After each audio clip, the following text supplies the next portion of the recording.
ఈరోజు సత్యసాయి జిల్లా పరిధిలోని ఉన్న రైతులకు ఈరోజు ఇక్కడ ముఖ్య సమావేశం కావడానికి సుమారుగా 145 రైతులకు 171 హెక్టార్లు డ్రిప్ ఇరిగేషన్ మరి డ్రిప్ పైపు మరి దానికి కావాల్సిన పరికరాలు మరి స్ప్రింక్లర్లు కూడా ఈ రోజు అందజేశాం.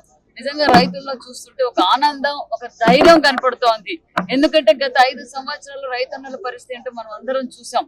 రైతులకు ఏ విధంగానూ న్యాయం చేయలేను. ఒక పక్క మోటార్లకు మీటర్లు అని చెప్పి అందరినీ భయభ్రాంతులు చేయడం చూసాం. నాణ్యతమైన కరెంట్ అన్నారు, నాణ్యతమైన కరెంట్ కూడా ఇవ్వలేదు. అదే విధంగా రైతు ద్రోహి ఎవరంటే జగన్మోహన్ రెడ్డి గారు అనే చెప్పాలి, గత ప్రభుత్వం అనే చెప్పాలి.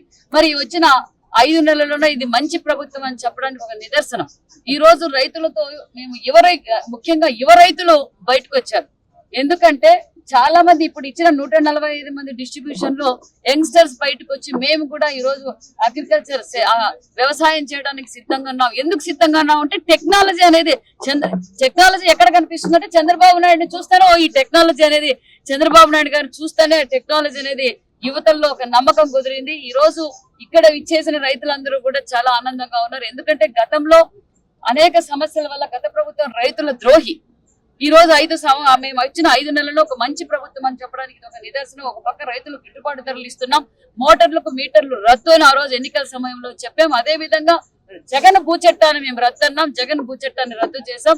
మరి పొలం పిలిచింది, గత 5 సంవత్సరాలుగా ఎలాంటి పొలం పిలిచిందన్న కార్యక్రమమే లేదు. అగ్రికల్చర్ ఆఫీసర్లు అడిగితే మాకేం పని లేదు 5 సంవత్సరాలుగా. ఇప్పుడేమో పరుగులు పెడుతున్నారు. ఒక పక్క అధికారులకు, మంత్రులకు, ఎమ్మెల్యేలకు ప్రజలందరినీ చైతన్యం చేస్తూ ఒక పక్క పొలం పిలిచింది. ఆ పొలం పిలిచిన కార్యక్రమంలో రైతుల దగ్గరికి వెళ్ళి రైతులందరినీ కూర్చోబెట్టి ఈ భూమిలో ఈ పంట పెడితే మీకు గిట్టుబాటు అవుతుంది, ఈ మందులు వాడాలి. అదే విధంగా రైతన్నులకు అవేర్నెస్ ప్రోగ్రామ్, ఈ సీజన్ లో ఈ క్రాప్ చేస్తే ఈ దిగుబడి వస్తుంది, మేము మార్కెటింగ్ చేయగలము అన్న సమాచారాన్ని రైతులకి అగ్రికల్చర్ ఆఫీసర్ అంటే పొలం పిలిచింది భాగం. ఈ రోజు రాష్ట్ర వ్యాప్తంగా రెవెన్యూ సదస్సులు జరుగుతున్నాయి. గత 5 సంవత్సరాల నుంచి మేము ఎక్కడ గ్రీవెన్స్ పెట్టినా ఈ 5 నెలల నుంచి సమస్యలు ఏమొస్తుంది అంటే భూదందాగిరి, అభివృద్ధి నూనెం, దాచుకోవడం గత ప్రభుత్వం చేసింది. గ్రామ స్థాయి నుంచి అమెరికా వరకు పోయింది మన స్కాము, ఇతర దేశాలకు కూడా పోయింది. ఈ విషయం మీకు అందరికీ తెలిసిందే. ఇప్పుడు రెవెన్యూ సదస్సులు పెడుతున్నాం, గ్రామ సదస్సులు పెడుతున్నాం. చాలా ప్రజలు కూడా అవేర్నెస్ పెరిగింది. ఒక పక్క గ్రామాల్లో కూడా గ్రామీణ అభివృద్ధి కూడా ఏదైతే మన డిప్యూటీ సీఎం పవన్ కళ్యాణ్ గారు పల్లె పండుగ కార్యక్రమంలో తీసుకున్నట్టు అభివృద్ధి ధ్యేయంగా మేము పనిచేస్తున్నాం. మాట చెప్పిన ప్రకారం పెన్షన్ ఇస్తున్నాం, ఉచిత ఇసుక ఇచ్చాం.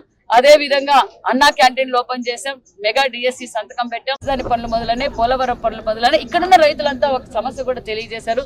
గతంలో రైతన్నలు పడుతున్న కష్టాలు ముఖ్యమంత్రి చంద్రబాబు నాయుడు గారు తెలుసుకొని ఇది కరువు ప్రాంతం, ఈ కరువు ప్రాంతంలో 10 ఎకరాలు ఉన్న వారికి కూడా ఇప్పుడు 5 ఎకరాలకే ఉంది, 10 ఎకరాల వరకు కూడా సబ్సిడీ ఇవ్వాలని అడిగారు. ఇది ఆల్రెడీ ముఖ్యమంత్రి గారి దృష్టిలో ఉంది. గతంలో మనం 14-19లో ఇచ్చాం.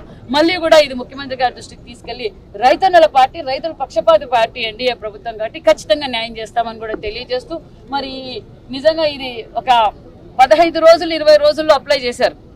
ఇది ఒక నిదర్శనం అని కూడా తెలుస్తున్నాం. ఇది ఒక మంచి ప్రభుత్వం, ఇది రైతన్నల ప్రభుత్వం అని కూడా మీకు అందరికీ తెలియజేస్తున్నాం. Thank you very much.